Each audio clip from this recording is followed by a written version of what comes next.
Exercise 7.2 class 10th। तो देखिए question number 6।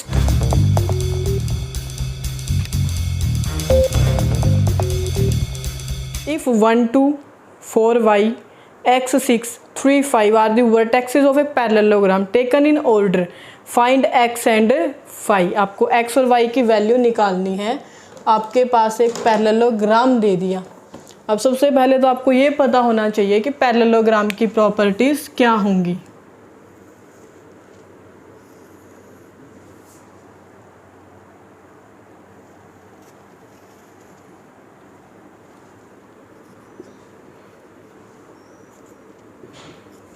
एक पैरेललोग्राम दे दिया।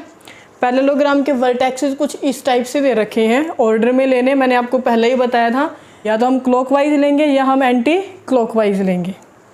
देखिए वर्टेक्सेस मैंने ले लिए ए बी सी डी। अब देखो क्या क्या दे रखा है। फर्स्ट दे रखा है क्वेश्चन नंबर 6 के अंदर 1 और 2। सेकंड क्या दे रखा है 4, y। आगे क्या दे रखा है x, 6। और फिर उसके बाद क्या दे रखा है 3, 5 are the vertexes of a parallelogram.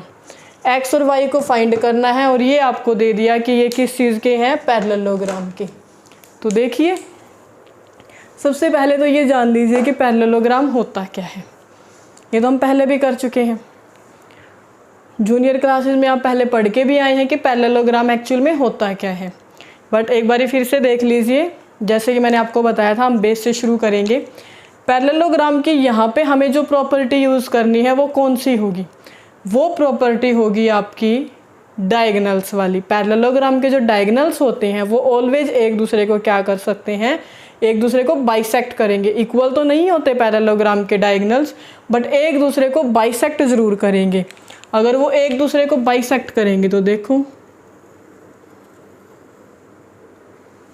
एक डायगोनल ये है, दूसरा डायगोनल क्या है बी डी है। दोनों डायगोनल एक दूसरे को कहाँ पे कट कर रहे हैं, ओ पे। अगर बाइसेक्ट कर रहे हैं, बाइसेक्ट का मतलब क्या है, बिल्कुल इक्वल डिवाइड कर रहे हैं। यानी कि ये वाला जो डायगोनल बी डी है वो ए सी को इक्वल डिवाइड करेगा और ए सी जो डायगोनल है वो बी डी को इक्वल डिवाइड करेगा। दैट मीन क्या होगा कि आपके पास ये वाला पोर्शन इसके इक्वल होगा और ये वाला जो पोर्शन है वो इसके इक्वल, यानी ओ ए किसके इक्वल है, ओ सी के, और ओ डी किसके इक्वल है, ओ बी के। ये एक पैरेललोग्राम की प्रॉपर्टी है जिसको यूज़ करके हम ये पूरा क्वेश्चन सॉल्व करेंगे। अब देखो ओ जो है उसके कोऑर्डिनेट्स क्या होंगे, उसके कोऑर्डिनेट्स होंगे आपके पास, सपोज कर लीजिए एक्स और वाई, एक्स डैश और वाई डैश। एक्स वाई नहीं लेंगे, एक्स डैश वाई डैश, क्योंकि एक्स और वाई मेरे पास क्वेश्चन में पहले से गिवन है, उनकी तो मुझे वैल्यूज़ ही निकालनी है। तो देखो यहाँ पे वो फॉर्मूला डायरेक्ट मत रख देना, सेक्शन फॉर्मूला लगा रहे हैं जी, एक्स वाई सेक्शन फॉर्मूले में निकालना था, लेकिन एक्स वाई ही निकालते हैं सेक्शन फॉर्मूले। लेकिन कौन सा होता है वो एक्स वाई, वो जो डिवाइड करने वाला पॉइंट होता है ना उसका एक्स वाई होता है। तो यहाँ पे डिवाइड करने वाला पॉइंट कौन सा है आपका, ओ। तो ओ के जो कोऑर्डिनेट्स हैं वो हम एक्स और वाई तो ले नहीं सकते, इसलिए एक्स डैश वाई डैश। जो सेक्शन फॉर्मूले वाला जो एक्स वाई था वो किस चीज़ से रिप्लेस हुआ, अब एक्स डैश वाई डैश। अब देखो यहाँ पे मेरे पास क्या होगा, एक बारी तो ए सी ले लेते हैं। अभी मैंने एक पीछे के क्वेश्चन में आपको क्या बताया था एक क्लास में कि मेरे पास रेशो कितना हो जाता है 1:1। तो इसका भी रेशो कितना होगा 1:1 और इसका रेशो भी कितना होगा 1:1। क्लियर। तो पहले एक एक करके डायगोनल्स को सोल्व करते हैं। पहले हम डायगोनल ए सी उठा लेते हैं, फिर डायगोनल बी डी उठा लेंगे। अगर हम डायगोनल ए सी उठाते हैं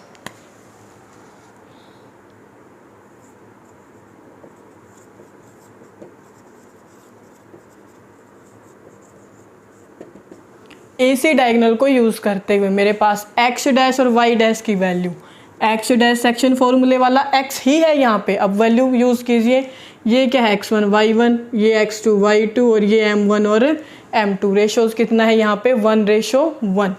यहाँ पे देखो m1 कितना है 1, m2 कितना है 1 और x1 कितना है आपके पास 1, y1 कितना है 2, x2 कितना है x और y2 कितना है 6।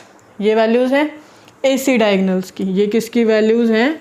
AC डायगनल के अकॉर्डिंग। और जो x डैश y डैश है वो मुझे फाइंड आउट करना है। तो निकालिए यहाँ से x डैश की वैल्यू क्या होगी? m1 x2, m1 कितना है मेरे पास 1, x2 कितना है मेरे पास x, तो 1 प्लस 1 मल्टीप्लाई में x और प्लस में m2 कितना है 1 और x1 कितना है 1, m1 प्लस m2 यानी 1 प्लस में 1। अब देखिए x को 1 से मल्टीप्लाई किया कितना हुआ x, प्लस में 1 को 1 से मल्टीप्लाई किया 1, डिवाइड में कितना आ गया 2, तो नाम दे दीजिए इक्वेशन 1। अब देखो y डैश निकाल रहे हैं, y डैश क्या होगा? वही m1 y2 m2 y1 क्या होगा? देखो 1 मल्टीप्लाई में y2 की वैल्यू कितनी है 6, m2 मल्टीप्लाई में y1 की वैल्यू कितनी है 2, ये रहा y1 की वैल्यू 2 और y2 की वैल्यू 6, डिवाइडेड बाय में 1 प्लस 1, 6 1 जा 6 प्लस में 2 1 जा 2, डिवाइडेड बाय में 1 प्लस 1 2। क्लियर? अब देखिए 6 प्लस 2 कितना हुआ 8, 8 को डिवाइड कितने से किया 2 से, कितना आ गया 4, कितना आ गया 4। y डैश की वैल्यू कितनी आई है 4, इसको नाम क्या दे दो इक्वेशन 2। हो गया ये काम। अब कौन सा डायगोनल यूज़ कर लेते हैं? Diagonal BD। अब यूज़ कर लेते हैं डायगोनल BD।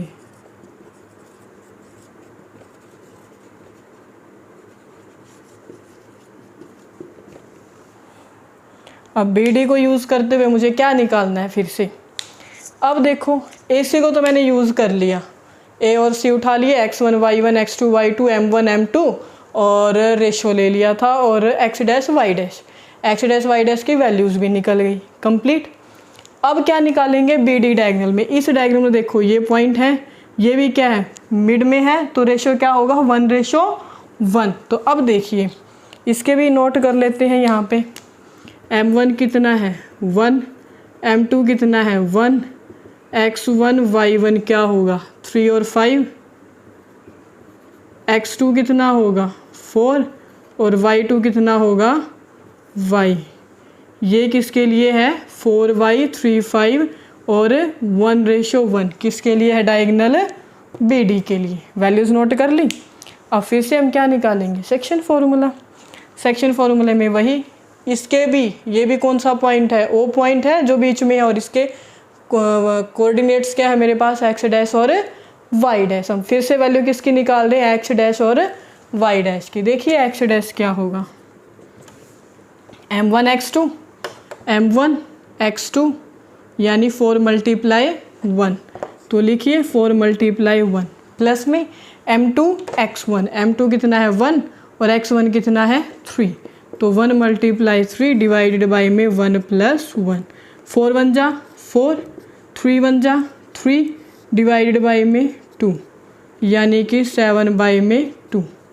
यहाँ से देखिए x डैश की वैल्यू कितनी आ गई 7/2। इसको नाम क्या दे देते हैं? Equation number 3। इसको क्या नाम दिया? इक्वेशन 3। x डैश निकाल दिया। अब सिमिलरली इसी के अकॉर्डिंग क्या निकालेंगे हम? y dash. y डैश निकालिए। y डैश क्या कहता है आपका? m1 y2, ये m1 ये y2 यानी 1 मल्टीप्लाई में y, m2 y1 1 और ये y1 5, 1 मल्टीप्लाई 5 डिवाइडेड बाई में 1 प्लस 1 हो गया। अब देखिए y 5 1 जा 5 डिवाइडेड बाई में 2, तो y डैश की जो वैल्यू आई है वो कितनी आई है? y प्लस 5 बाई में 2। इसको नाम दे दीजिए इक्वेशन नंबर 4। Equation number 4। अब देखो मेरे पास क्या है, अभी तक हमें निकालना क्या था? एक्स वाई, वो तो अभी तक नहीं निकला। सोच रहे हो कि ये क्या खिचड़ी पक रही है ना। तो अभी तक मेरे पास एक्स वाई नहीं निकला है, एक्स वाई अब निकलेगा जाके। अभी तक तो हमने क्या किया है, एक बार डायगोनल ए सी को सोल्व किया, एक बार बी डी को सोल्व किया, दोनों के जो पॉइंट थे एक्स डैश और वाई डैश थे दोनों को ही निकाला वहाँ से। अब एक्स डैश ए सी का है, बी डी का है, वैल्यू तो सेम ही रखेगा क्योंकि सेम पॉइंट है तो वैल्यू उसकी वही रहेगी, चाहे वो ए सी के अंदर काउंट करो आप उसको या बी डी के अंदर काउंट करो। तो देखो इक्वेशन नंबर 1 और इक्वेशन नंबर 3, इक्वेशन 1 में वैल्यू किसकी दे रखी है आपको, एक्स डैश की दे रखी है, और ये वैल्यू भी किसकी है, एक्स डैश की वैल्यू। तो इन दोनों को हम क्या करेंगे, अब कंपेयर करेंगे। कंपेयर करेंगे तो क्या हो जाएगा, कंपेयरिंग इक्वेशन 1 एंड इक्वेशन 3, जो ब्लू कलर की इक्वेशंस है ना उनको कंपेयर करना है। लिखिए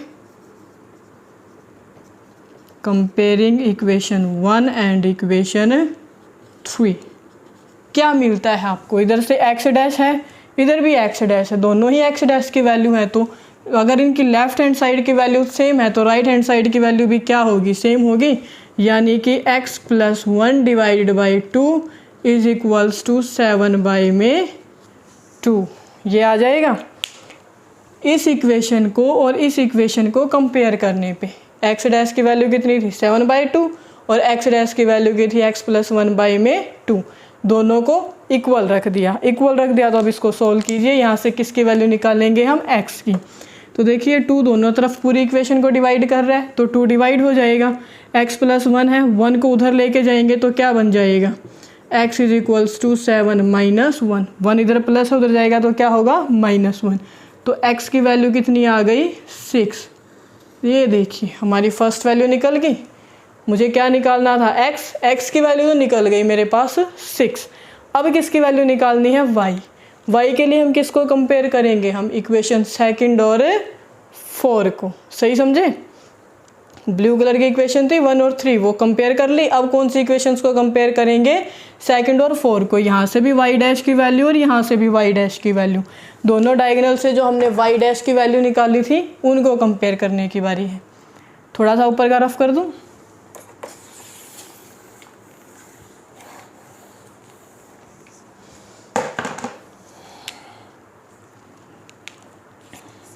अब देखिए कंपेयरिंग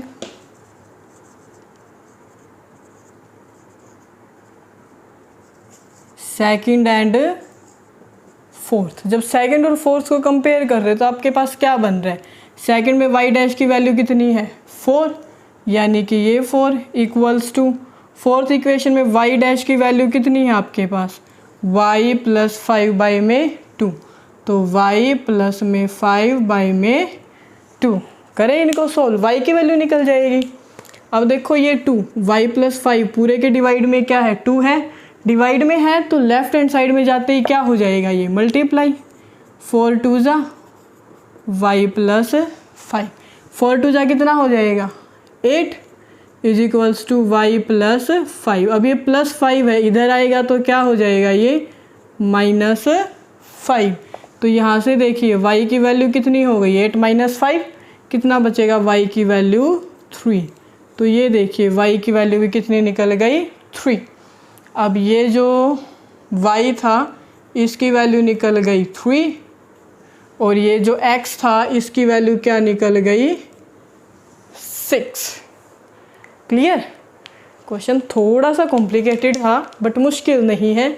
हमें करना क्या है, पैरेललोग्राम की प्रॉपर्टी को यूज़ करना है। प्रॉपर्टी क्या कहती है कि डायगोनल एक दूसरे को बाइसेक्ट करते हैं। अगर बाइसेक्ट करते हैं दैट मीन दोनों जिस वर्टेक्स पे मिलेंगे वो पॉइंट क्या करेगा, डायगोनल AC को भी बाइसेक्ट करेगा और डायगोनल BD को भी बाइसेक्ट करेगा। बाइसेक्ट करेगा तो बाइसेक्शन के लिए मेरे पास क्या होता है रेशो 1:1। उस रेशो को यूज़ करके मैंने x डैश और y डैश की वैल्यूज़ एक बार डायगोनल AC से निकाल दी, एक बार डायगोनल BD से निकाल दी। दोनों डायगोनल से निकालने के बाद उनकी वैल्यूज़ को हम क्या करेंगे, कंपेयर करेंगे। AC डायगोनल से जो x डैश की वैल्यू निकली है और BD डायगोनल से जो x डैश की वैल्यू निकली है वो दोनों वैल्यूज़ क्या होनी चाहिए, सेम, क्योंकि सेम पॉइंट है तो वैल्यू क्या होगी, सेम होगी। दोनों को कंपेयर करेंगे तो किसकी वैल्यू निकलेगी, x की। सिमिलरली हम क्या करेंगे फिर AC और BD जो डायगोनल है उनसे किसकी वैल्यू निकालेंगे, y डैश की वैल्यू निकालेंगे। y डैश की वैल्यू दोनों ही डायगोनल से जो निकलेगी उनको क्या करेंगे, कंपेयर करेंगे। कंपेयर करने के बाद क्या हो जाएगा, y की वैल्यू निकल जाएगी। That's it.